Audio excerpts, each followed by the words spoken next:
নমস্কার। নমস্কার। আমরা রয়েছি এমন একটি অধ্যায়ের মধ্যে, যেখানে আমরা প্রত্যেকটা মানুষই জীবনের কম বেশি নানা রকম সমস্যার মধ্যে জর্জরিত। সেই সমস্যা কখনো আসতে পারে আমাদের বর্তমান জীবন নিয়ে, কখনো আসতে পারে আমাদের ভবিষ্যৎ কিছু ভাবনা নিয়ে। কখনো আমরা জীবনের কেরিয়ার নিয়ে এত বেশি ব্যস্ত হয়ে পড়ি, কখনো বা আমরা আমাদের সন্তানের ভবিষ্যৎ নিয়ে ভীষণভাবে চিন্তান্বিত হয়ে পড়ি। ভাবি কিভাবে জীবনটাকে এগোবো, কিভাবে চলবো। বর্তমানে একটি ভীষণ জনপ্রিয় বিষয় হলো ট্যারো এবং রেকি। যদি এই মাধ্যমগুলোর মধ্যে দিয়ে যদি আমরা আমাদের জীবনে যা যা সমস্যা আছে যদি একটু করে যদি সেই সমস্যাগুলো একটু করে সমাধান করতে পারি, তাহলে বেশ ভালোই হবে। আমাদের মধ্যে রয়েছেন এখন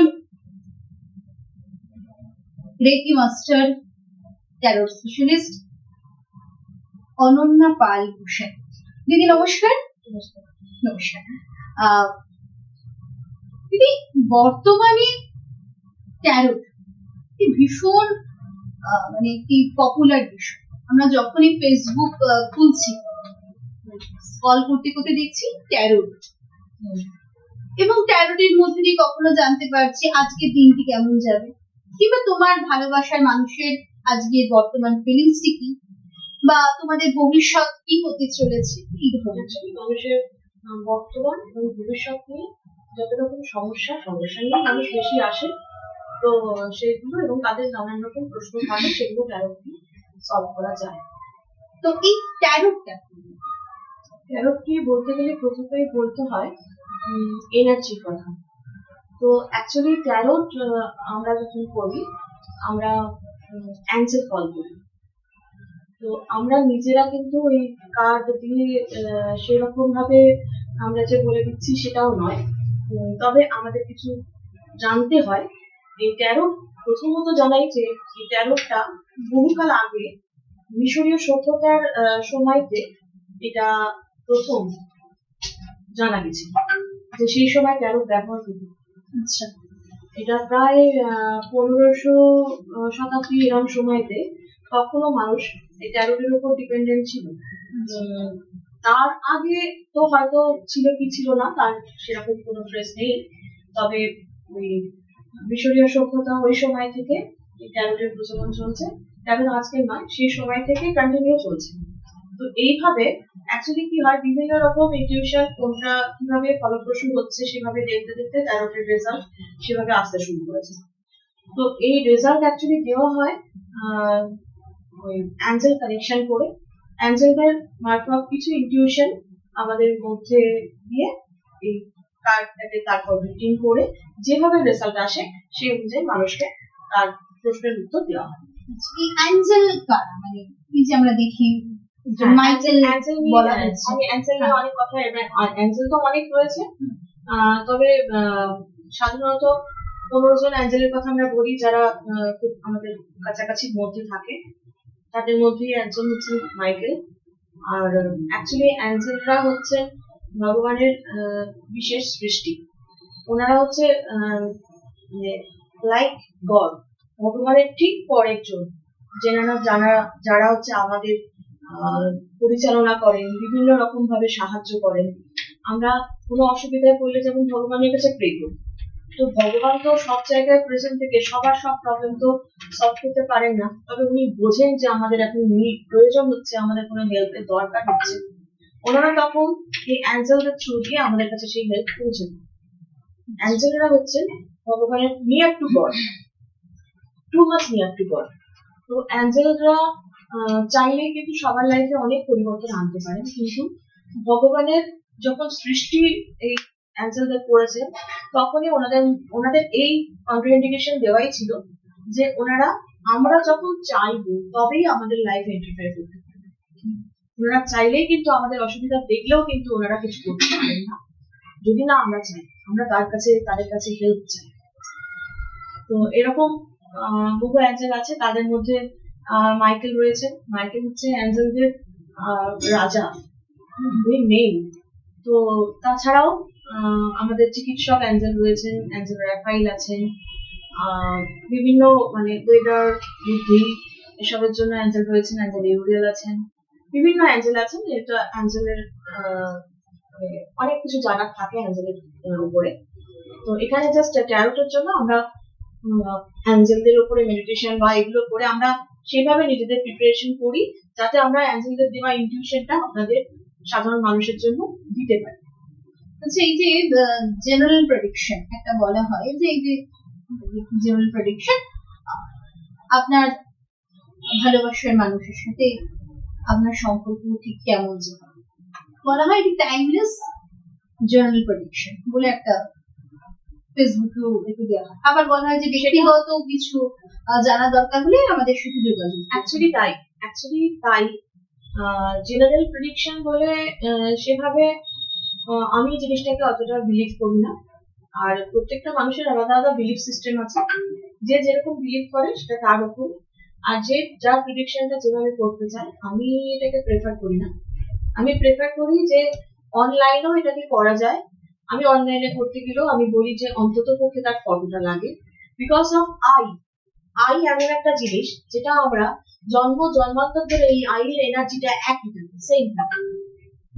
তো আই এনার্জি দিয়ে এনার্জি কানেকশন করা হয়, যে এনার্জিটা অ্যাঞ্জেলদের সঙ্গে কানেক্ট করে দেওয়া হয়।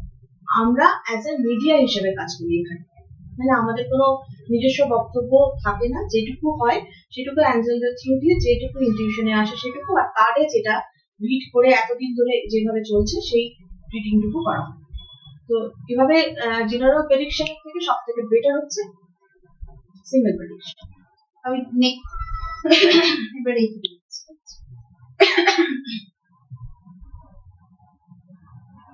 দিদি ট্যারোটের সম্পর্কে তো জানেন,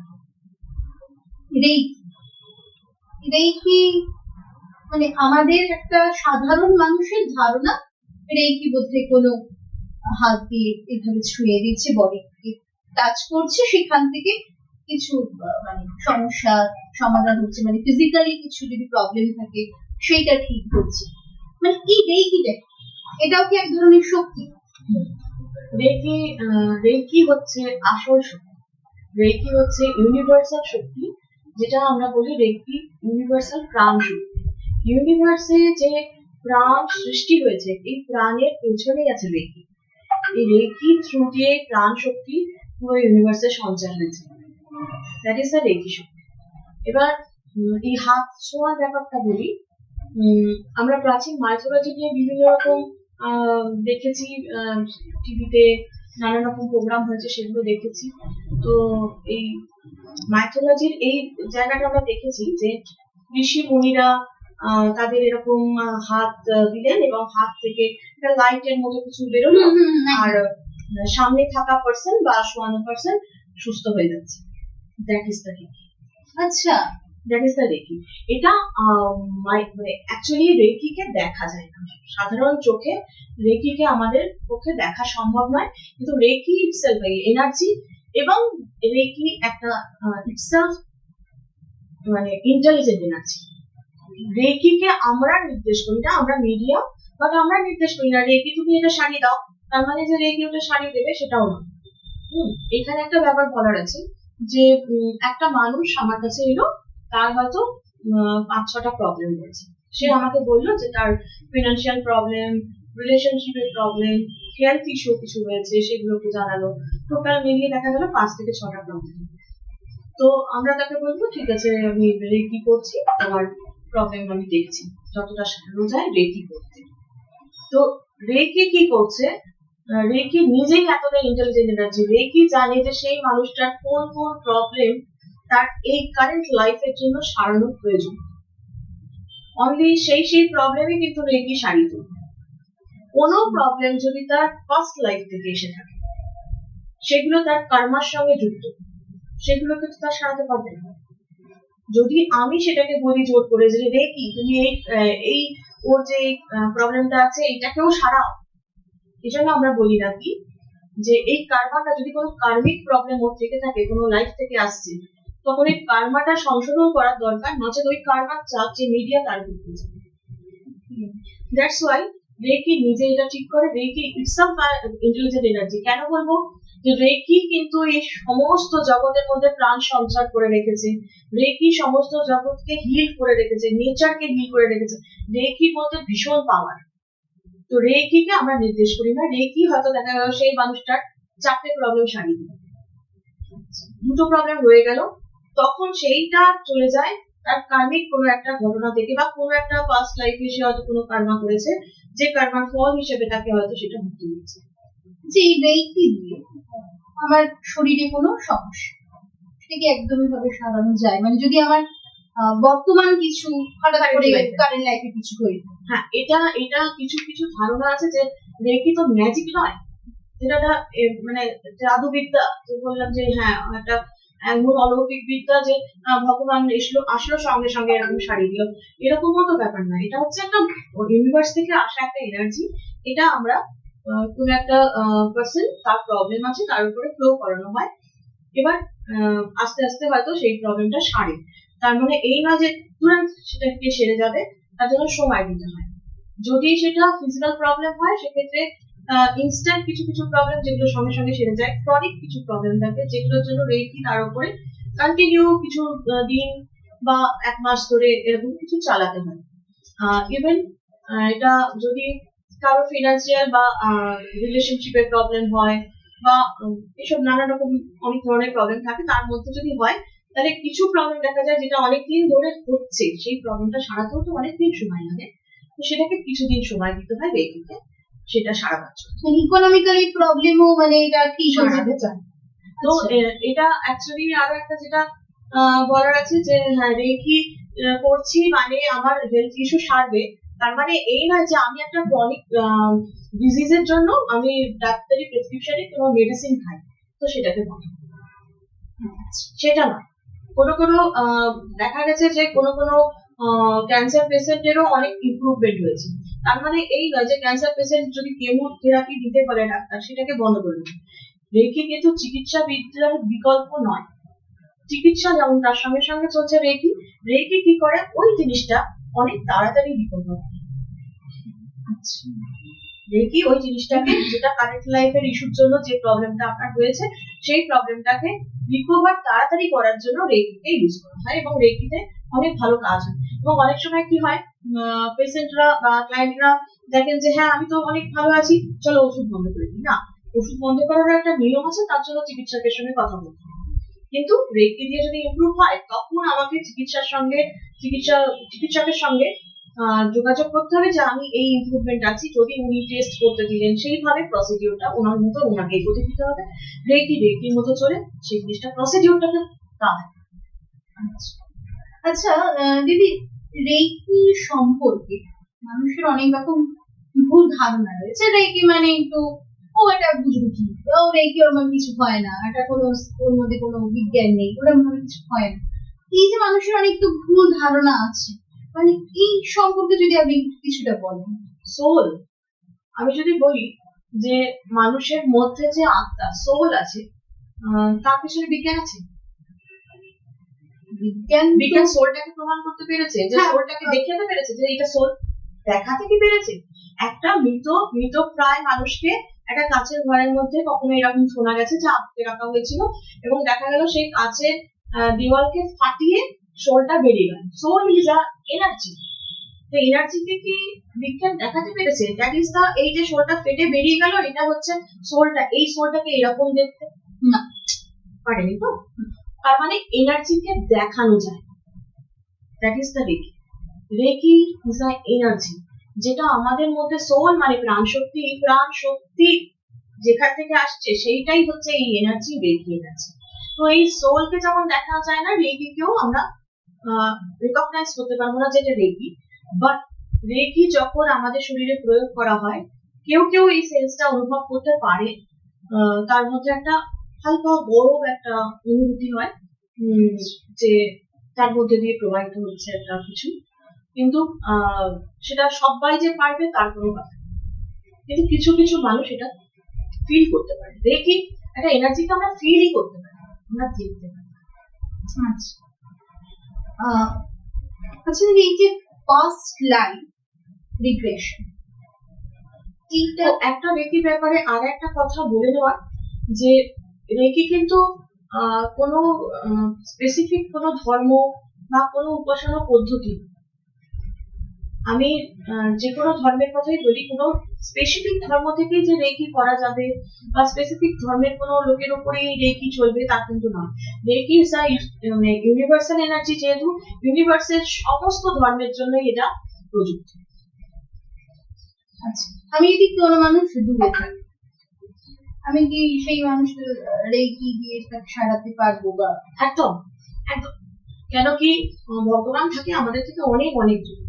যদি আমাদের প্রেম ভগবানের কাছে পৌঁছতে পারে, এটাও আমাদের এনার্জি ভগবানের এনার্জির সঙ্গে কানেক্ট হচ্ছে। দ্যাটস ওয়াই ভগবান সেখান থেকে বুঝতে পারছে যে আমাদের এই কষ্ট হচ্ছে, তার জন্য যেই অ্যাঞ্জেলকে দরকার সেই অ্যাঞ্জেলকে আমাদের কাছে পৌঁছে দিচ্ছে, এবং আমাদের যদি সেটা সারাট হয় সেই অ্যাঞ্জেল সেটাকে সারিয়ে দিচ্ছে।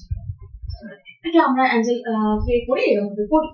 তো নাচের দেখবেন যে কিছু কিছু ক্ষেত্রে আপনার হয়তো খুব নিড কিছু, আপনি ভগবানের কাছে প্রে করলেন, কোনো একটা মানুষ সেই নিডটা আপনার পূরণ করতে চলে যাবে। এটা নর্মাল সাধারণ মানুষের জীবনে এটা ঘটে। তো এই যে মানুষটা, এই মানুষটা কি ভগবান? হ্যাঁ, এই মানুষটা ভগবানের রিপ্রেজেন্টেটিভ, এনার্জি ওকে আপনার কাছে এনে দিয়েছে, এটাই হচ্ছে ব্যাপার। তো এক্ষেত্রে এনার্জিকে আমাদের খালি প্রে করে পাঠিয়ে দিতে হয়। আপনি যদি আমেরিকাতেও বসে থাকেন, এখান থেকে এনার্জি দিয়ে আপনাকে হিল করবে, এটা সম্ভব। আচ্ছা, এই যে এখন বর্তমানে খুব মেন্টাল স্ট্রেস, মানুষ ভীষণভাবে জীবনটাকে শেষই করে ফেলছে। আমরা বিভিন্ন ঘটনা দেখছি, হয়তো যারা সেলিব্রিটি তারাও শেষ করে ফেলছে, আবার খুব সাধারণ মানুষ তারাও জীবনটাকে শেষ করে ফেলছে। যদি এই মানসিক অবসাদগ্রস্ত কোনো মানুষ যদি রেইকির মাধ্যমে রিকভারি করানো যায়? হ্যাঁ, করানো যায় বলতে এক্ষেত্রে শুধু রেকি দিয়ে হিল হয়ে যাবে তাহলে অনেকটা বেশি টাইম নেবে। অ্যাকচুয়ালি এক্ষেত্রে আমরা তার সাবকনসিয়াসের উপরে কাজ করি। সাবকনসিয়াসে অ্যাকচুয়ালি ইমোশন স্টাক থাকে, তো ওই ইমোশনটাকে রিলিজ করতে হয় বা ইমোশনটাকে পিউরিফাই করতে হয়। যে ইমোশনের জন্য, যে নেগেটিভ ইমোশনের জন্য ওর মধ্যে এই ফিলিংসটা, সুইসাইডাল থটস বা টেন্ডেন্সি এসে গেছে, সেই ইমোশনটাকে আমরা পিউরিফাই করি বা ওই ইমোশনটাকে হিল করি। এবার একটা মানুষ যে স্ট্রেসের মধ্যে আছে, সে সুইসাইড করতে যাচ্ছে, সে তো রেকি কাছে চলে আসবে না। হ্যাঁ, যদি মনে হয় যে হ্যাঁ তার সাইড আদার্স যে মানুষগুলো আছে, যে হ্যাঁ ওই মানুষটা সত্যিই খুব কষ্টে আছে এবং ওর মধ্যে এই থটস আসতে শুরু করেছে, তখন ওর পাশের আশপাশের লোকজন বুঝতে পারে, তখন সেই মানুষটাকে কনভিন্স করিয়ে রেকি মাস্টার বা রেকি হিলারদের কাছে নিয়ে আসা হয়। দ্যাটস ওয়াই তারা তখন হিল করে, এবং হিল তার বডিতেই শুধু করলে হয় না, তার ইমোশনকেও হিল করতে হয়। দ্যাটস ওয়াই হিপনো হিলও তার প্রয়োজন। সাধারণ মানুষ কি রেকি শিখতে পারে, বা রেকি শিখতে শিখতে ধরা যাক যে মানুষটা রেকি স্পেশালিস্ট, রেকি মাস্টার, তো মানে অন্য মানুষের যখন মানে হিলিং করছে, করতে করতে তার নিজের এনার্জি কোথাও কিচ্ছু হয় না, কিচ্ছু হয় না। কেন হয় না? কেন সে অলরেডি এনার্জি ভান্ডার নিয়ে বসে থাকে। কেন তাকে রেগুলার রেকি সাধনা করতে হয়, রেকি তার মধ্যে দিয়ে চ্যানেলাইজ হয়। তো সে যদি কারোর উপরে দেয়, সে শুধু রেকি এনার্জিটাকে থ্রো করছে এবং তার কোনো কার্মাকে ব্রেক না করে। তো দ্যাটস ওয়াই সে তার এনার্জিকে সিল করতে পারে রেকি সুরক্ষা দিয়ে। সে তার এনার্জিকে রেকি সুরক্ষা দিয়ে সিল করার পরে রেকিকে যখন কোনো একটা মানুষের কাছে পাঠাচ্ছে, তখন রেকি এনার্জি তাকে সারাচ্ছে, তার এনার্জি। এই যে হিপনো হিলিং, এই হিপনো হিলিং জিনিসটা যেমন ধরুন আপনি স্বপ্ন দেখছেন, অনেক সময় কি হয় আমাদের কিছু কিছু স্বপ্ন ঘুম থেকে উঠলাম মনে থাকলো না, ভুলে উঠে। বাট কিছু কিছু স্বপ্ন থাকে যেগুলো আমরা ঘুম থেকে ওঠার পরে শুধু বলবো না, বেশ কিছুদিন পর্যন্ত, বেশ কিছু বছর পর্যন্তও হতে পারে ওই স্বপ্নটা আমাদের কিন্তু মনে থাকে। এরকম একটা ঘটনা আমি দেখেছিলাম, ওমা কিছুদিন পরে দেখা গেল সেই ঘটনাটা ওর লাইফে ঘটছে। বা এরকমও হয়েছে যে একটা কোনো ঘটনা আমি স্বপ্নে দেখেছি, সেই ঘটনাটা আমার জীবনে ঘটে এসেছে। সেটা আমি হঠাৎ করে আমার ঠাকুমা, তার সঙ্গে সে হয়তো আমাকে খুব সুন্দর আদর করে একটা লাড্ডু খাওয়ালো, সেই রকম একটা কিছু আমি স্বপ্ন, এটা হতে পারে। বা বেশিরভাগ ক্ষেত্রে এটা হয় যে স্বপ্নগুলো মনে থাকে সেটার সঙ্গে ফিউচার রিলেশন হয়ে যায়। ভবিষ্যতে হয়তো কোনো একটা ঘটনা ঘটলো যেটা আমরা মানে মেলাতে পারি, প্যাটার্নটা মেলাতে পারি, যেটা তো আমি স্বপ্নেতে এরকমই দেখেছিলাম। তো এগুলো হচ্ছে সাবকনসিয়াসের ক্রিয়া। আপনার সাবকনসিয়াস অ্যাকচুয়ালি আপনার সোলের মধ্যে চিন্তা ভাবনা, সোলের মধ্যেকার জিনিস, সেটা হচ্ছে আপনার সাবকনসিয়াস। আপনি এখন এই যে সারাউন্ডিংস এ বসে আছেন, ভাবনা চিন্তা করছেন, যা কিছু এগুলো, এই থটস গুলো আসছে আমাদের কনসিয়াস মাইন্ড থেকে। আমরা সচেতন মনে এটা চিন্তা করছি, এটা ভাবছি। বাট আমাদের সোল যা কিছু ভেবে এসছে, যা কিছু অভিজ্ঞতা সঞ্চয় করে এসছে, সমস্তটা আমাদের সোলের মধ্যে রয়েছে, সেটা আমাদের সাবকনসিয়াসে স্টোর হয়ে যায়। ইভেন একটা স্টোর যেহেতু একটা এনার্জি, সে জানে ফিউচারে কি হচ্ছে, ফিউচারে কি হবে তার সাথে। আপনার এই বডিতে যখন আপনার কনসিয়াস মাইন্ড জেগে থাকছে, তখন আপনি জানেন না যে আপনার সাথে কি হতে চলেছে বা কি হবে। বাট যখন আপনার সাবকনসিয়াস কে আপনি জানাতে পারবেন, আপনার সাবকনসিয়াস কিন্তু জানে যে আপনার সাথে কি হতে চলেছে, বা খুব নিয়ারেস্ট কথা বলছি, সেটাই সাবকনসিয়াস জানতে পারে। তো সেক্ষেত্রে কি সামনের দিনে হবে, এটা একটা আভাস যদি চায় সাবকনসিয়াস আপনাকে দিয়ে দিতে পারে স্বপ্নে। এই সাবকনসিয়াস কে হ্যান্ডেল করি আমরা হিপনো হিল করার জন্য। হিপনো হিলে যদি কারোর কোনো ডিজিজ থাকে, হিপনো হিল সাধারণত এই যে পাস্ট লাইফ বা রেকি, ট্যারো, এগুলো সব যেসব কারণে করা হয় সেসব কারণে হিপনো হিল করা হয়। হিপনো হিল সাধারণত বেশিরভাগই করা হয় কারেন্ট লাইফের ইস্যুর জন্য।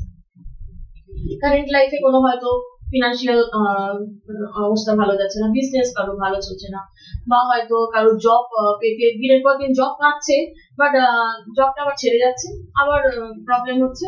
তো এরকম কিছু প্রবলেম তখন তারা নিয়ে আসে, তখন আমাদের ডিসাইড করতে হয় যে তাকে পাস্ট লাইফ দেখানো হবে না হিপনো হিল করা হবে। তো এক্ষেত্রে যেমন কিছু কিছু ডিজিজ থাকে যেগুলো কারেন্ট লাইফ থেকে আসছে, সেগুলোকে কিন্তু আমরা হিপনো হিলের মাধ্যমে সাবকনসিয়াস মাইন্ডের প্যাটার্নকে চেঞ্জ করে দেওয়া হয়। সাবকনসিয়াসের ইমোশন প্যাটার্ন, সাবকনসিয়াসের কিছু প্যাটার্নকে আমরা তখন ট্রান্সে নিয়ে যাওয়া হয়, ট্রান্সে নিয়ে গিয়ে চেঞ্জ করা হয়। আফটার দ্যাট এই হিপনো হিলের একটা প্রসেস মানে ফলো করতে হয়, ফলো আপের ব্যাপার আছে। হিপনো হিল যেমন ডাক্তারের ওষুধ দেয়, আর ওষুধটা আমাদের 1 মাস ধরে খেতে হয় বা কিছু এরকম বলে দেয়, হিপনো হিলের ক্ষেত্রেও তেমনি আমরা বলে দিই যে 14 দিন এই সেম প্যাটার্নে যেভাবে আমি আপনাকে হিপনো হিল করলাম, সেই রেকর্ডিং আপনাকে দিয়ে দেওয়া হয়। ওই রেকর্ডিং 14 দিন আপনাকে কিন্তু কন্টিনিউ করতে হবে। এই 14 দিনের মধ্যে কিন্তু কোনো ব্রেক চলবে না। যদি ব্রেক হয় তাহলে সেটা ফার্স্ট দিনে পরিণত হয়ে যায়। 14 দিন কন্টিনিউ করার পরে সে যদি বলে যে হ্যাঁ আমি এটা পেয়েছি, সেটা ঠিক আছে, মানা যায়। কিন্তু যদি 14 দিন কন্টিনিউ এর মাঝখানে ব্রেক দিয়ে কেউ যদি বলে যে আমার রেজাল্ট আসেনি, তাহলে কিছু করার নেই। কিন্তু এটা একটা ফ্যাক্ট যে এটাতে অনেক অনেক ভালো কাজ হয় কারেন্ট লাইফে। কিছু কিছু ক্ষেত্র থাকে যখন আমরা হিপনো হিল করতে বাধ্য হই পাস্ট লাইফের ক্ষেত্রে। অনেক সময় কিছু কারণা থাকে যেগুলো আমরা হয়তো বুঝতে পারি যে পাস্ট লাইফ করাতে হবে না হিপনো হিল করাতে হবে, সেটা আমরা ডিসাইড করি, সেটা আমরা আমাদের ইনটিউশন বা আমাদের অভিজ্ঞতা দিয়ে আমরা যাচাই করি যে হিপনো হিল করাতে হবে না পাস্ট লাইফ করাতে। দেখা গেল যে তার হয়তো কর্মটা আসছে পাস্ট লাইফ থেকে, তাকে হয়তো পাস্ট লাইফ করাতে হবে, বাট এখানে বলার আছে পাস্ট লাইফ সম্পর্কে। ফার্স্ট লাইফে কিছু সবাই যে তার নিজেদের ফার্স্ট লাইফ দেখতে পাবে এটাও না। আচ্ছা, কেন দেখতে পায় না? অনেকের ক্ষেত্রে অনেক চাক্রাস ব্লকেজ থাকে। তো সেক্ষেত্রে তখন আমরা তাকে রেকি দিয়ে ব্লকেজ গুলো সারাই, আস্তে আস্তে ব্লকেজ গুলো ক্লিন করি। আফটার দ্যাট হয়তো সে দেখতে পায়। কিছু কিছু ক্ষেত্রে এই জন্য আমরা একটা পাস্ট লাইফের প্রি পাস্ট লাইফ সেশন করাই। আচ্ছা, অভিজ্ঞতা বলে হ্যাঁ, প্রি পাস্ট লাইফ সেশন করানোর পরে আমরা তাকে বলে দিই যে সে অ্যাকচুয়ালি পাস্ট লাইফ যারা দেখতে পায় তারা টু মাচ ভিজুয়াল, তারা তাদের পাস্ট লাইফকে ভিডিওর মতো দেখতে পায়, যেমন আমরা টিভি দেখি সেরকম তারা কালারে দেখে। আচ্ছা, এবং ভিডিওর মতো তার যে পাস্ট লাইফের থেকে ইস্যুটা আসছে সে পাস্ট লাইফকে দেখতে পায়, তারা হচ্ছে ভিজুয়াল, তারা দেখতে পায়। মানে এই যে যারা দেখতে পাচ্ছে, এই দেখার পরে আবার বর্তমান জীবনে মানে তার ফিরে আসতে আমাদের কাছে মানে একটা কোনো জায়গায় তারা যদি এটাও একটা মানে বলে রাখা ভালো, মানুষের ক্ষেত্রে মানুষ তো অনেক বেশি কিউরিয়াস, তো সেক্ষেত্রে দেখা গেল যে কেউ হয়তো কোনো পাস্ট লাইফের রেকর্ডিং পেলো যে পাস্ট লাইফ মেডিটেশন পেয়ে গেছে, সে পাস্ট লাইফে চলে যাবে উইথআউট কোনো থেরাপিস্ট। এটা কিন্তু উচিত না। পাস্ট লাইফ তারা দেখতে পাচ্ছে, হয়তো তারা দেখতে পায় ভালো, সে চলে গেল পাস্ট লাইফ।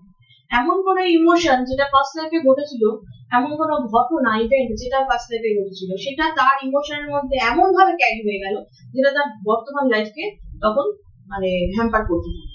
বাট থেরাপিস্টের আন্ডারে করলে কি হয় পাস্ট লাইফকে, তখন আমরা জানি, আমাদের প্রোটোকল আছে কিভাবে পদ্ধতিতে তাকে ওই জায়গা ক্লিন করে বাইরে নিয়ে চলে আসতে হবে।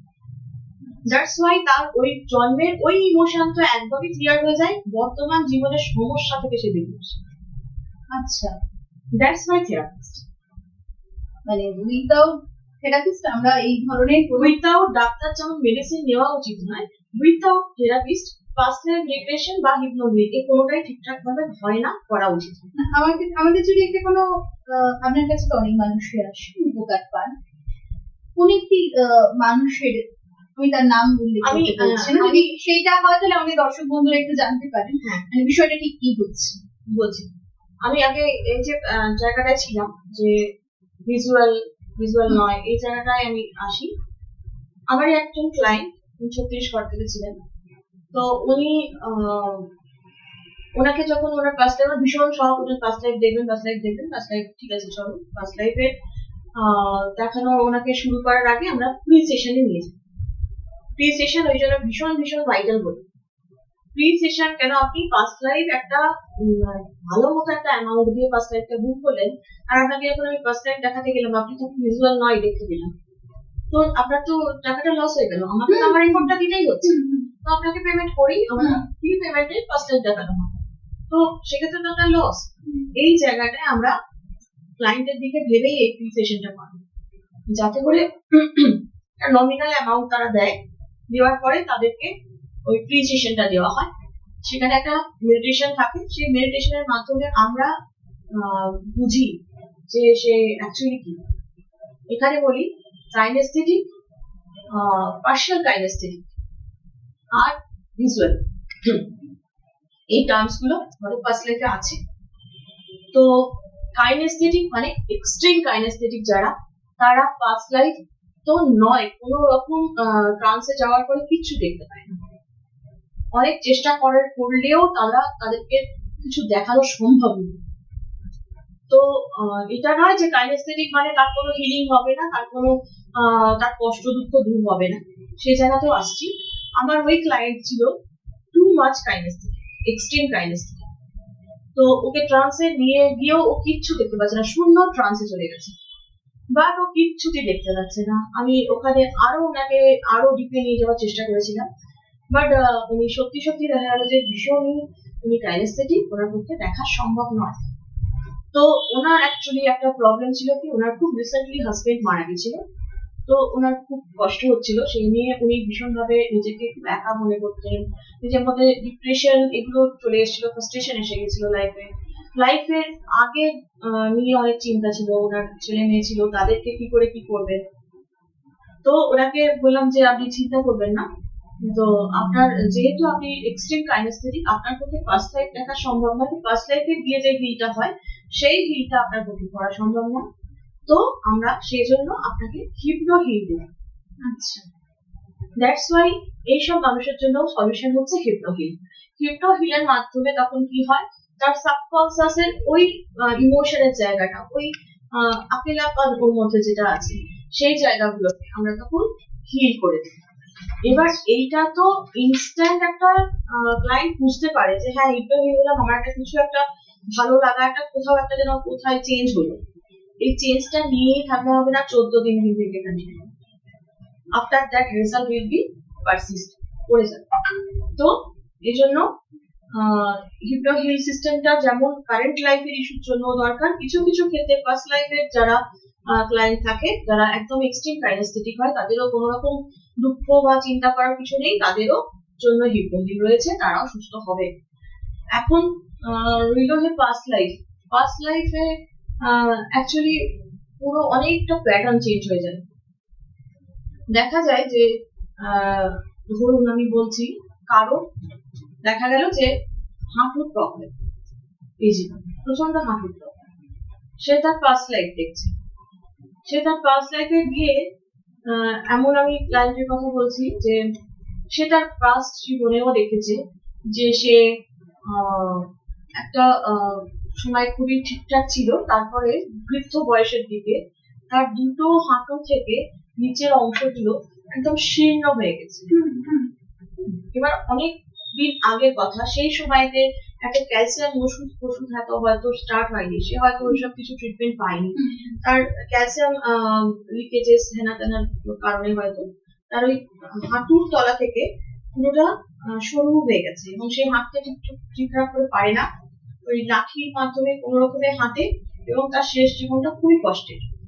তো এইটা ছাড়াও তাকে আরো ফার্স্ট লাইফ দেখানো হয়েছিল, ওর আরেকটা ফার্স্ট লাইফে সে দেখছে সে কিন্তু হাঁটাচলা ঠিক করছে, সে পড়াশোনা করছে, যাচ্ছে, টিউশন করছে, মানে সেই সময়টা এখন থেকে অনেক যুগের আগের কথা, সে হয়তো তার ফার্স্টে দেখছে এটা।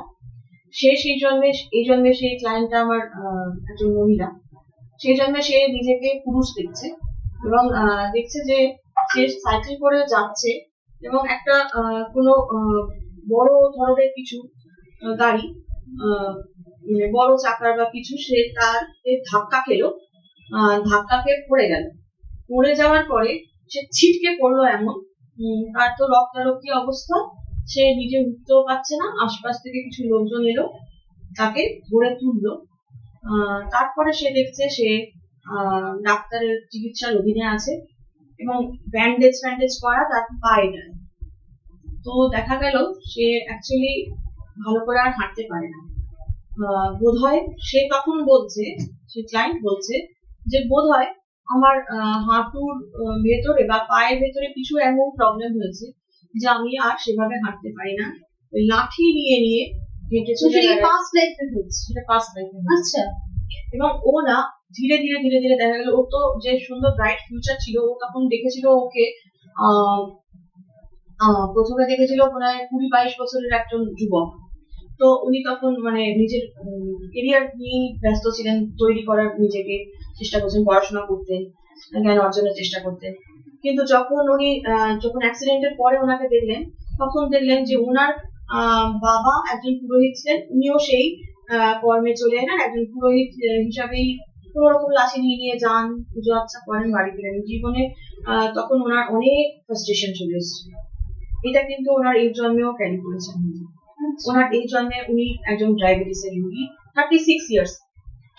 ওনার জীবনে উনি আমার কাছে এসেছেন, ওনার তখন বয়স এখন 65। তো উনি 36 বছর বয়স থেকে উনি একজন ডায়াবেটিসের রোগী, প্রেশারের রোগী। তো এখানে এটা বলার যে ওই ইমোশন গুলো কিন্তু আমাদের সঙ্গে ক্যারি হয়ে যায়, আমরা বুঝতে পারি না কোথায়। যে ছোটবেলাতেও অনেক সময় থাকবেন অনেক বাচ্চারা থাকে যারা খুব চুপচাপ, ভেতরে হয়তো মনে হয় যে অনেক কষ্ট আছে, বাবা মার সঙ্গে আছে সবকিছুর মধ্যে, তাকেও এত কষ্ট কিসে। এগুলো কিছু জিনিস পাস্ট লাইফ থেকে ক্যারি হয়। তো ওই যুবক উনি দেখছেন যে উনি যখন বৃদ্ধ, তখন প্রায় 60-এর কাছাকাছি, 50 ঊর্ধ্বে উনি বিছানা নিয়ে নিয়েছেন।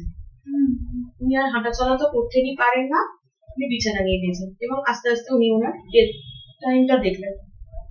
আফটার দ্যাট ডেথ টাইমটা থেকে আমরা ওনার সোলকে বার করে সোল এনার্জি, সোল বডি যেটা আছে, এনার্জি বডি যেটা আছে, তখন ওইটাকে আমরা তখন হিল করি। হিল করার পরে কি হয়, আফটার দ্যাট ওনার কিন্তু এখন হাঁটুর কন্ডিশন এমন, 65 ইয়ার্স এজ ওনার, ওনাকে দুটো হাঁটু অপারেশনের জন্য ডাক্তার বলে দিয়েছে। উনি যখন আমার কাছে সেশন করছেন তার আগে উনি রীতিমতো ঠিকমতো হাঁটতে পারছিলেন না, পা ফেলতে গেলে লাগতো, হাঁটুর মালাই যে কি কই একটুখানি হয়ে গেছে, মানে ওনার সিচুয়েশনই নয় আর সেরকম ভাবে উনি থাকবেন বলে। তবে এই সেশনটার পরে কিন্তু উনি নিজে হেঁটে হেঁটে গেলেন এবং উনি আমাকে তারপরেও জানিয়েছেন উনি রীতিমতো হেঁটে বেড়াচ্ছেন, ওনার হাঁটতে অসুবিধা হচ্ছে না, কিন্তু একটা হাঁটুর মধ্যে একটা উঁচু থেকে নামতে গেলে একটা খচ করে ওঠা এগুলো আছে। দ্যাটস ওয়াই যে চিকিৎসা বিজ্ঞানের বিকল্প বলবো না, যা তোমার এই কারেন্ট লাইফে নষ্ট হয়ে গেছে সেটা তো আর তোমার পাস্ট লাইফ থেকে এনে দেওয়া যাবে না, বা সেটা তোমার ইমোশনকে ফিল করলেও সেটাকে আমি রিপ্লেস করতে পারবো না। এই রিপ্লেসমেন্টের জন্য কিন্তু চিকিৎসা বিজ্ঞানের কাছেই থাকে। আচ্ছা, এই পাস্ট লাইফ রিগ্রেশন, বা পিএলআর জিনিসটা মানে কতটা মানুষের কাজে লাগে বা এখানে আরো একটা ঘটনা, এটাও একটা স্টোরি দিয়ে আমাকে বোঝাতে হবে। আমার আরেকজন ক্লায়েন্ট, উনি পাঞ্জাবের কাছে থাকেন, বয়স্ক ভদ্রমহিলা, উনি একজন কোথাকার প্রফেসর। তো উনি এই জীবনে ভীষণই শান্ত আর ভদ্রমহিলা, মানে এত একটা অমায়িক, ওনার ব্যবহারটা খুবই সুন্দর, মানে মাতৃসুলভ ব্যবহার বলি না, ওনার ব্যবহারটা ঠিক ওরকম। তা এরকমই একজন উনি আমাকে বললেন যে উনি ওনার লাইফে ওনার হাজবেন্ডের সঙ্গে ওনার সম্পর্ক খুব খারাপ, খুবই খারাপ। তো ওনার বয়স হয়ে গেল কিন্তু এই ব্যাপারটা ওনার উপরে স্ট্রাইক করছে এখনো পর্যন্ত। তো আমি যখন ওনাকে ফার্স্ট লাইফে দেখছি, তখন দেখছি যে আমি ওনার 3টে ফার্স্ট লাইফ করেছিলাম। প্রথম ফার্স্ট লাইফে ওনাকে দেখছি যে উনি একজন ভদ্রলোক লোক, ওনার ওয়াইফ সামনে দাঁড়িয়ে রয়েছে, ওনার ওয়াইফ কাঁদছে। আমি বললাম কেন কাঁদছে দেখুন তো। উনি দেখছেন যে ওনার সামনে ছোট একটা বাচ্চা আছে, ওই বাচ্চাকে বেদরক মারছে, ছোট বাচ্চা। উনি নিজেই এখন এই লাইফে রিগ্রেট করছেন, ফার্স্ট লাইফ রিগ্রেশন কথাটা আছে।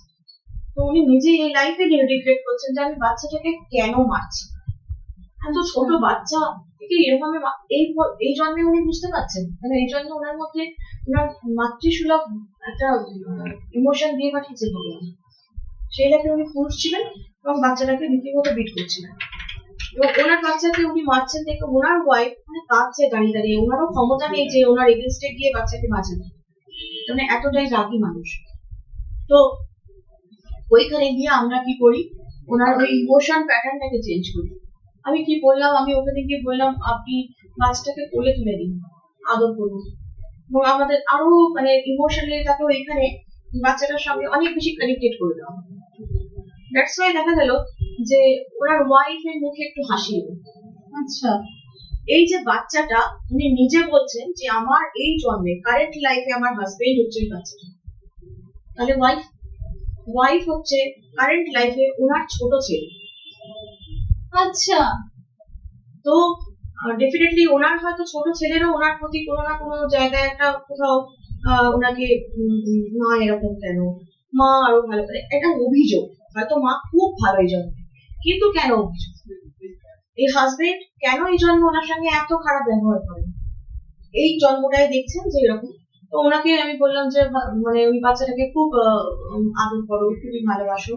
তো আস্তে আস্তে ওনার যে ওয়াইফ উনিও হাসছেন, এবং আমি বললাম ওনাদের সবাইকে একসঙ্গে নাও, পুরো ফ্যামিলিটাকে একসঙ্গে তুমি জড়িয়ে ধরো, এবং ওদেরকে জানাও যে তোমার এই পুরো ফ্যামিলিটাই তোমার ছাড়া, এছাড়া তোমার কেউ নেই, এই ফ্যামিলিটাই তোমার অবলম্বন, তুমি এদের সবাইকে ভালোবাসো, কোনো রাগের কারণে তুমি ওদের সঙ্গে ভুল বোঝাবুঝি হয়েছে, ওদেরকে কষ্ট দিয়েছো, ওরা নিজের বলেই তুমি ওদেরকে কষ্ট দিয়ে ফেলেছো, তো ওদেরকে ভালোবাসো।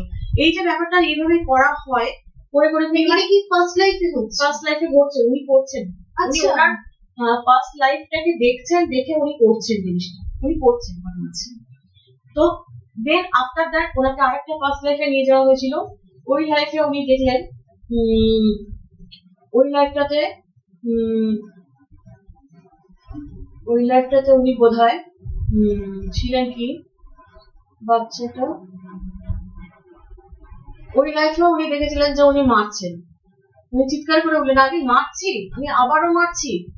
তো ওই লাইফে বোধহয় উনি ওনার ওয়াইফ ছিলেন, ওনার হাজবেন্ড, তো ওয়াইফকে প্রচন্ড মারছিলেন। দেন আমি বললাম যে ওটা তোমার ওয়াইফ, তোমাকে রীতিমতো ভালোবাসেন উনি, তোমাকে দেখাশোনা করেন, এত মারা সত্ত্বেও উনি তোমার কাছে রয়েছেন। এই ইমোশন জায়গাটাকে না তখন জাগাতে হয় খুব, আর ভীষণ ভাবে তখন ওই সিচুয়েশনটাকে পুরো চেঞ্জ করে দিতে হয়। সিচুয়েশনের যে ঘটনাটা, যে ভিউটা, যে ইমোশনটা ওকে দিচ্ছে না, পুরোটাকে চেঞ্জ করতে হয়। মানে পাস্টে কিছু চেঞ্জ করছেন, উনি ওনার সাবকনসিয়াসকে পাস্টে নিয়ে যাচ্ছেন, উনি কিন্তু যাচ্ছেন না, উনি বডিটা ওনার বাড়িতেই রয়েছে, মানে ওনার মনটাকে নিয়ে যাচ্ছেন। এটা অনলাইন সেশন ছিল, উনি ওনার বাড়িতে ওনার বেডেতে বসেই উনি সেশনটা করছেন। আমি বেশ বয়স্ক বুড়ো, রিটায়ার করে গেছেন, তারপরে উনি অ্যাজ এ প্রফেসর ওনাকে রাখা হয়েছে ওনার ভালো পড়াশোনা, ভালো এর জন্য, পারফরমেন্সের জন্য। তো উনি দেখছেন যে উনি এরকম ওনার ওয়াইফকে মারছেন, এবং আমি বললাম আস্তে আস্তে ওনার ওয়াইফকে তোলো, কাছে টেনে নাও, এবং অনেকটা হিলিং করার পরে কি হলো, ওনার ওয়াইফ ওনাকে ক্ষমা করলো ওই লাইফে, এবং হাসলো। এটা কি হয়, ওই জন্মে না, ওই যে সামনে যে সোলটা থাকে, সেই সোলটার এনার্জি তখন ও সাবকনসিয়াস লেভেলে যেহেতু রয়েছে, ও ওই এনার্জিটাকে রিড করতে পারে, তখন ওই এনার্জি দিয়ে ও চিনতে পারে যে ওটা ও এই জন্মে কারেন্ট লাইফে কে। অনেক সময় মুখের মিল নাও হতে পারে, সেই জন্মের সঙ্গে এই জন্মে হয়তো মুখটা একরকম দেখছে না, বাট কি হয়, চোখটা একই থাকে। বলছিলাম না যে চোখটা প্রত্যেকটা জন্মে সোল একই চোখের এনার্জি নিয়ে জন্ম, তো ওই চোখের এনার্জি কানেক্ট করা হয়, অথবা সোল এনার্জি কানেক্ট করা হয়। তার ধরুন সে বুঝতে পারেছে সে কারেন্ট লাইফে কে, এবং ওই এনার্জি কতটা হিল হলো, কতটা ওনাকে অ্যাকসেপ্ট করলো, কতটা ওনাকে মাফ করলো, ওইটা করে দেওয়া হয়।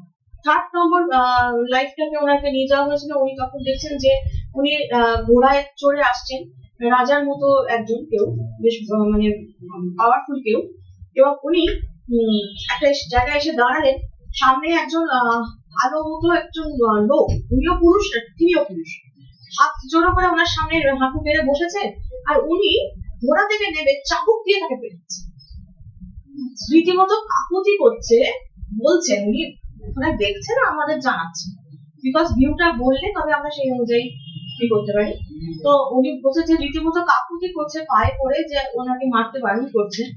তো আর যে ঘোড়ায় চড়ে যে ভদ্রলোক, সেটা হচ্ছে উনি কারেন্ট লাইফে, আর ওই কালো মতো যে ভদ্রলোকটা সামনে বসে আছেন অ্যাজ এ সার্ভেন্ট, ওটা হচ্ছে এই জন্মে ওনার হাজবেন্ড। তো উনি না রীতিমতো এত কষ্ট পাচ্ছেন, উনি বলছেন আমি প্রতি জন্মে আমার হাজবেন্ডকে এইভাবে মেরেছি, তাহলে তো ও আমার সাথে যে ব্যবহার করছে এটা তো কিছু না, মানে ওনার ভেতরে রিগ্রেট হচ্ছে, ওনার ভেতরে কষ্ট হচ্ছে যে আমি মানে আমার এই যে সোলটা, যে এখন আমার হাজবেন্ড, আমি তাকে প্রত্যেক জন্মে কষ্ট দিয়েছি, এবং মানে একটু আধটু নয়, রীতিমতো কষ্ট পেয়েছে, ইমোশনালি, ফিজিক্যালি, সমস্ত ভাবে কষ্ট পেয়েছে। আপনার দ্যাট কি হয়, পুরো সেশন শেষ করার আগে আমরা ওই সোলের কাছে ওকে ফরগিভনেস করাই, ফরগিভনেসের সেশন চলে ওই সময়তেই, এবং ওই সোলের সঙ্গে কট কাটিং, হেনা তেনা নানান রকম করিয়ে তাকে ফিরিয়ে আনা হয়। আজকে এই সেশনটা করা হয়ে গেছে আমার প্রায় 3 সপ্তাহ মতো হয়ে গেছে। আমি এই 2 দিন আগে ওনার কাছে আবার নিচ্ছিলাম, জানছিলাম যে কেমন আছেন। তো উনি আমাকে নিজে জানালেন যে ওনার হাজবেন্ডের সঙ্গে রিলেশন ওনার এখন অনেক অনেক বেশি। That is the regression, past life regression. মানে আমরা দেখুন, আমরা কত কিছু ভীষণ জানতে পারছি, এত ভাবে আমাদের জীবনটাকে জানতে পারছি। আচ্ছা, এই আকাশিক রেকর্ড, এই জিনিসটা আকাশিক হচ্ছে, আকাশিক অ্যাকচুয়ালি আমরা স্পিরিট ওয়ার্ল্ডে নিয়ে গিয়ে আকাশিক রেকর্ড দেখাই। আকাশিক রেকর্ড হচ্ছে সোলের এত জন্ম, অ্যাকচুয়ালি আমরা 84 লক্ষ জনিতে জন্মাই এক একটা সোল। তো এই যে 84 লক্ষ জনিতে জন্ম হয়, এটা প্রত্যেকটা রেকর্ড থাকে। এখন এটা সমস্ত ধর্মেতেই এটা আছে, হয়তো জানবেন। আমাদের সঙ্গে, আমাদের সোলের সাথে ভগবান আমাদের গাইডেন্স পাঠাবে। ভগবান আমাদের সঙ্গে তো সবসময় থাকতে পারেন না, এভরি সোলের সাথে ভগবান কিন্তু প্রেজেন্ট থাকেন। কিভাবে? সোল গাইডস দিয়ে। আমাদের 2 কাঁধে 2জন স্পিরিট গাইড বসে থাকেন। একজন আমাদের প্রত্যেকটা সোলের জন্মের সাক্ষী। উনি আমাদের গুরু বা মাস্টার্স, এই এই মানে মানে ডিভাইন লেভেল থেকে উনি আমাদের হেল্প করেন। উনি হচ্ছেন আমাদের প্রত্যেকটা সোল জন্ম, যতগুলো জন্ম নিয়েছি প্রত্যেকটা জন্ম উনি জানেন। উনি আমাদের সোলের সঙ্গে একই সঙ্গে ট্রাভেল করছেন, আমাদের সোলকে গার্ড করার জন্য, আমাদের বিভিন্ন বিপদ থেকে আপদ থেকে রক্ষা করার জন্য। উনি আমাদের এক কাঁধে বসে থাকেন, আর এক কাঁধে বসে থাকেন। ধরুন আপনি ক্লাস 1-এ পড়েন, আপনার ক্লাস 1-এর যে টিচার, আপনি ক্লাস যখন 6-এ পড়েন, আপনার সেই টিচার চেঞ্জ করে দেওয়া হয়। কেন? আপনার এক্সপিরিয়েন্স বা নলেজ ওই সাবজেক্টের উপরে বেড়ে গেছে, এবং সেই নলেজ অনুযায়ী আপনাকে তখন টিচার চেঞ্জ করে আরো নলেজেবল টিচারের কাছে দেওয়া হয়। এবং যখন কলেজে পড়ান তখন প্রফেসর দেওয়া হয়। এইভাবে চলতে থাকে। আমাদের আরেকটা কাজে যিনি সোল গাইড থাকেন, স্পিরিট গাইড থাকেন, উনি এইভাবে আমাদের এক্সপিরিয়েন্সের সাথে, কারেন্ট লাইফের কারেন্ট সোলের এক্সপিরিয়েন্সের সাথে সাথে উনি চেঞ্জ হন। যত আমরা স্পিরিচুয়ালি এক্সপিরিয়েন্সড হব বা যত আমরা নলেজেবল হব, তত আস্তে আস্তে এই সোল গাইড বা স্পিরিট গাইড যিনি আমাদের থাকেন, ওনাকে চেঞ্জ করে দেওয়া হবে অভিজ্ঞতা ওয়াইজ, উনি চেঞ্জ হবেন। বাট ইনি আমাদের সঙ্গে জন্ম জন্মান্তর ধরে, মানে যিনি আমাদের দান করেন, যে কোনো একটা কাজ হতে পারে। আচ্ছা, যে কোনো কাজ, যে কোনো কাজ। আচ্ছা, মানে একজন আমাদের ফিক্স আছে, একজন ফিক্স থাকে আর একজন চেঞ্জ হয়। তো এভাবে হতে থাকে আমাদের আপ টু দা ডেট বা আফটার ডেট। আমাদের কি হয়, ইনি যিনি থাকছেন, যিনি আমাদের কন্টিনিউ আছেন, তিনি আবারও আমাদের পরের জন্য আবারও আমাদের সঙ্গে থাকবেন। ছোটবেলায় বাচ্চারা দেখবেন না, দেওয়া করে আমরা বলি যে কার সঙ্গে একটা কথা বলছে, হ্যাঁ হ্যাঁ হ্যাঁ, দ্যাট ইজ দ্য স্পিরিট। উনি তো জন্ম ওনাকে তো ওই বাচ্চাটার সোলটা ওনাকে জন্ম জন্মান্তর ধরে চেনা, একদম চেনে। ওনার সঙ্গে ও গল্প করে। কেন আমরা না আমাদের এই চর্মচক্ষুতে ওই দিব্য দর্শনটা করতে পারি না। বাচ্চাদের তো তখন দিব্য দর্শনটা থাকে না, তো তখন তারা ওরা জানতে পারে।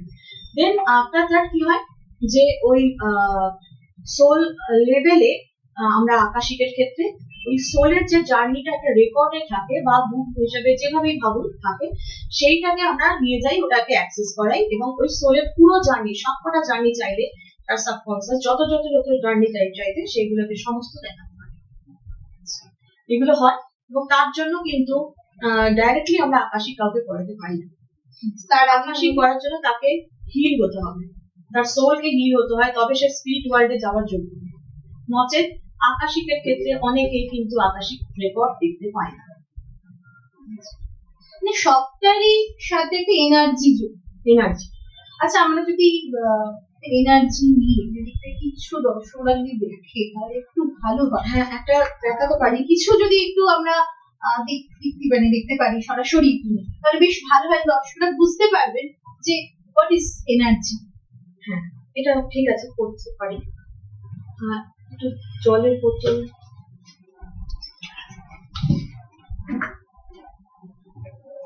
আমার সামনে একটা কোল্ড ড্রিঙ্কসের বোতল আছে, এটা আর একটা নর্মাল জলের বোতল আমি রাখলাম, এটাকে একটু দূরে রাখছি।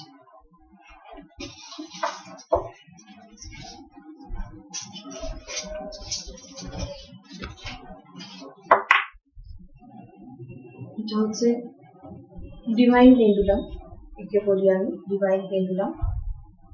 এটা অ্যাকচুয়ালি, আচ্ছা দিদি, এই যে সবটার মধ্যে তো একটা এনার্জি নিয়ে এত কিছু শুনলাম, দর্শকরা যদি একটু সরাসরি কিছু এনার্জির বিষয়টা দেখতে পারে তাহলে আমার মনে হয় আরো বেশি তারা রিলেট করতে পারে। হ্যাঁ, দ্যাটস ওয়াই আজকে এটা আমি দেখাচ্ছি দর্শকদের জন্য। এটা হচ্ছে এনার্জি রিডিং করা হয় এটা দিয়ে।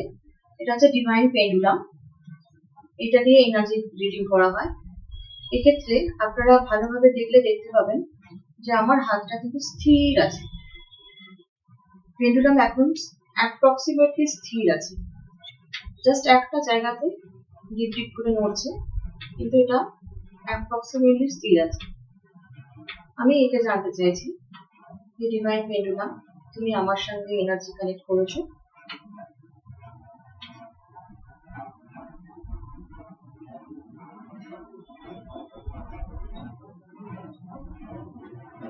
দেখুন ও আমার সাথে এনার্জি কানেক্ট করেছে, ও আমাকে জানাচ্ছে, ও ইয়েস বলছে। তুমি কি এখন আমার প্রশ্নের উত্তর দিতে চাও?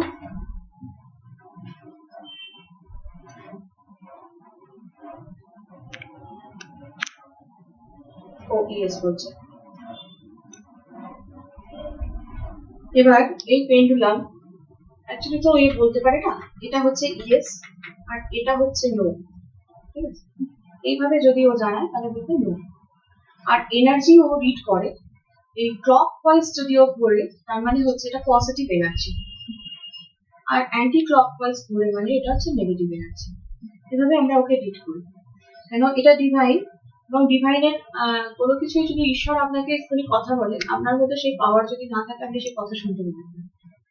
তো এরকমই এটাও তাই, যে এনার্জি মানে ঈশ্বর, মানে ডিভাইন, মানে কথা বলছেন উনি, এইভাবে জানাচ্ছেন। তো আমি এখন এই জলের বোতলটা নিচ্ছি, আমি এখানে পেন্ডুলামকে বলছি, হে ডিভাইন পেন্ডুলাম, এই জলের মধ্যে কিরকম এনার্জি আছে তুমি আমাকে দেখাও।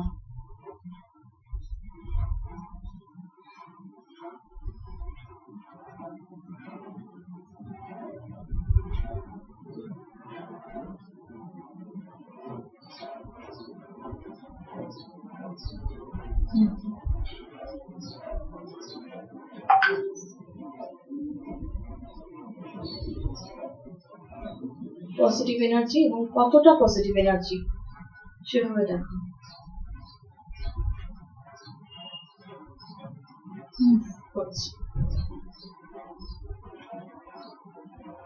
এখানে দর্শকরা চাইলে আমার হাতটাও দেখতে পারে, এটা কিন্তু একদম স্থির।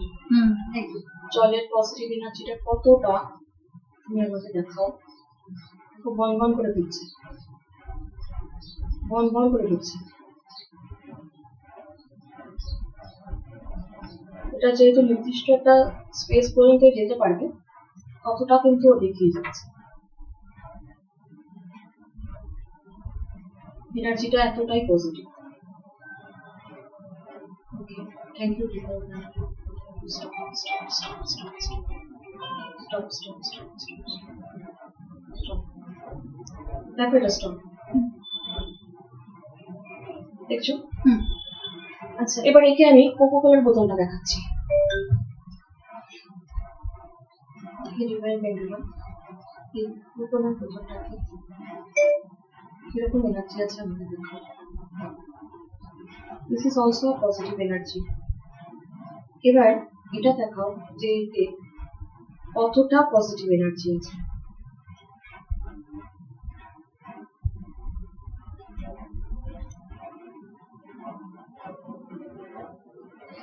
ভালো করে দেখো, জলে যতটা পজিটিভ এনার্জি ও দেখালো, যতটা বনবন করে ঘুরলো, ততটা কিন্তু ঘুরছে না। ভালো করে ফলো করো, কিন্তু ঘুরছে গোল গোল, এনার্জি পজিটিভ আছে, বাট দেখো জলে কতটা ও ঘুরছিল, কতটা দূর দিয়ে ঘুরছিল, কতটা কিন্তু দূর দিয়েও ঘুরছে না। Yes or no? ডিভাইন, আমাকে এটা জানাও, এই কোকো কোলাতে কি জলের থেকে বেশি এনার্জি আছে?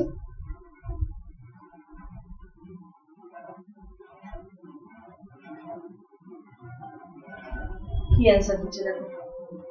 No no.